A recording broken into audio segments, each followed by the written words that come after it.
And this is still all part of the meat and potatoes of this story. There's a few things that's happening right now. Adam Silver, as well as Mark Cuban, other media entities like a few analysts on ESPN, including Shams, Ramona Shelburne, and I don't believe he works for ESPN no more, but Zach Lowe, they all published on their Twitter accounts the first initial response that the Clippers gave to Pablo Torre before he put this story out. And the response they posted, the Clippers claimed that the accusation were absurd. But in Pablo's reporting, what the Clippers told him before he posted the first initial video was that the claims were absolutely false. Again, there's a lot of inner nuances that are going on in this story, and there's been a lot of subtle maneuvers to debunk Pablo's story. So it makes perfect sense why he kind of lured a lot of information out piece by piece. More than likely, he expected this. And now we're going to quickly hear from Adam Silver as he was asked about Pablo Torre. And pay attention to his response, because this is part of the debunking, or just kind of making it seem like Pablo is sort of aloof or just a quote unquote content creator that just came up with this story.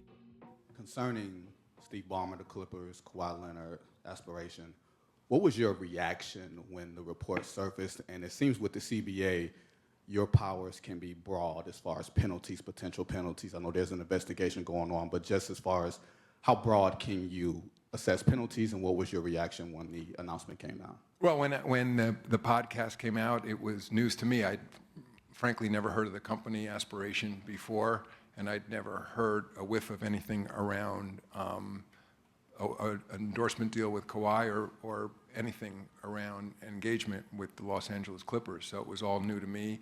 I heard it. I saw some of the follow-up information. We spoke internally. Rick Buchanan, our general counsel, is here, who oversees any investigations.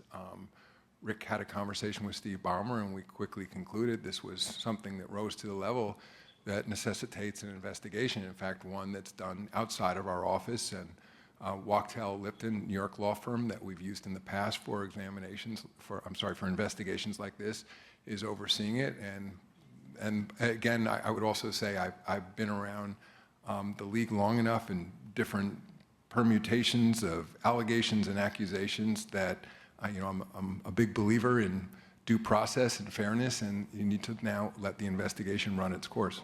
So keep in mind what Silver just said right there. He never heard of Aspiration, even though Pablo, in this very segment we're about to go over, he reveals that the league definitely links up with most team sponsors and has to go through an approval process, especially after the NBA in 2020 during the pandemic got defrauded in the FTX scandal.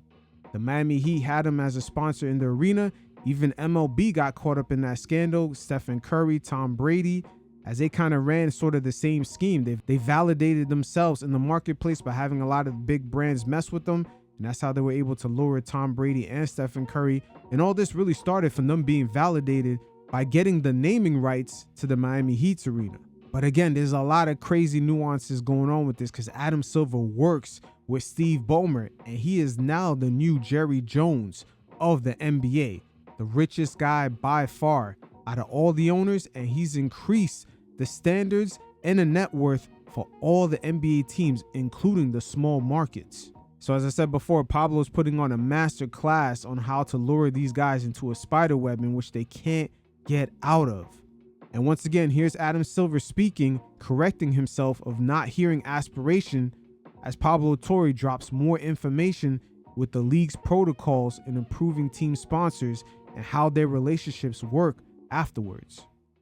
He has said that you have said you hadn't heard of Aspiration before, but a $300 million deal with the team, the team was going to be like a jersey patch sponsor. They had Aspiration on the back of the courtside seats. Just to be clear, I'm not sure if I said if I said I never heard of it, I meant in the context of the accusations here. I mean, I certainly was aware of the brand, but I didn't know anything about it. Got it, yes, because I think just earlier today, Pablo tweeted, he said that because it was a $300 million deal, it was a founding sponsorship agreement.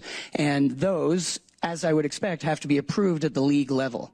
Man, Adam Silver is slipping up right there. He's slipping up, but it's a very unique situation. Steve Ballmer, once again, he is the bosses of all bosses, and he's good for business in the NBA. Make no mistake about it. And the situation makes you really wonder, how deep does the rabbit hole get? Did the NBA secretly always have a culture of cap circumvention, but the money has never been this high, especially with this new streaming money coming in? There's a lot of things on the line. Now the new business model for these owners is to have an arena and have a whole ecosystem built around it. That includes hotels, casinos, dining, etc. This is a whole real estate entity now owning an NBA team. And again, I got to go layer by layer before we get into the meat and potatoes, because Bill Simmons, as an NBA insider, reveals right here that there's always been a culture of cap circumvention. This media landscape is very interesting because the days of guys protecting their relationships doesn't really work in a sort of independent space. Like, think about during the summer, people were saying they were the big winner of the summer with free agency. So I'm sure around the league, people are delighted by this. You know, some of the stories have talked about how furious other teams are. Yes. That this is a breach. Get the fuck out of here. That's how I feel. Half the league does this. I wish I could say 10% of the shit that I've heard over the last 20 years about all the shit that everybody does. It's unbelievable. Everything you think is happening, just period. Everything has to be happening because there's so much more money on the line than in previous decades. The NBA is about to get an influx of money that is unprecedented. Guys like Luka, Jason Tatum, any top tier player, they're set up to be making $100 million a year by the middle of this streaming deal. I mean, shit, just to start it off, players already signing for $72 to $80 million a year. So now we're going to hear from Pablo Torre, Amino Hassan, and the former president of the Florida Marlins, David Samson, as they went into more detail of this whole fiasco, including the fact that Aspiration, by the time they had to pay Kawhi, never had the money to begin with, and the Clippers kept having to send wire payments to them.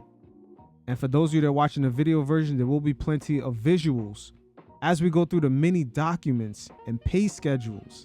This is how much of a bag Pablo Torre really got into, and it makes for a great fucking spectacle. You guys check it out, and every once in a while, I'll check in. We made one of the 10 richest people in the world fly to Bristol, Connecticut. That says a lot, I would say, about what the level of urgency is. I think this whole thing seems pretty cut and dry. And it's not just because I've talked to multiple NBA owners who effectively have told me the same thing, that the facts seem clear, but it's also because what it takes to prove cap circumvention, salary cap circumvention in the collective bargaining agreement, which has been characterized by Commissioner Adam Silver as a cardinal sin in the league, that also, according to the language, seems cut and dry in terms of what is useful for the league to consider. And so I just want to quote Article 13, Section 2 of the collective bargaining agreement with the NBA and its players under the heading, quote, no unauthorized agreements.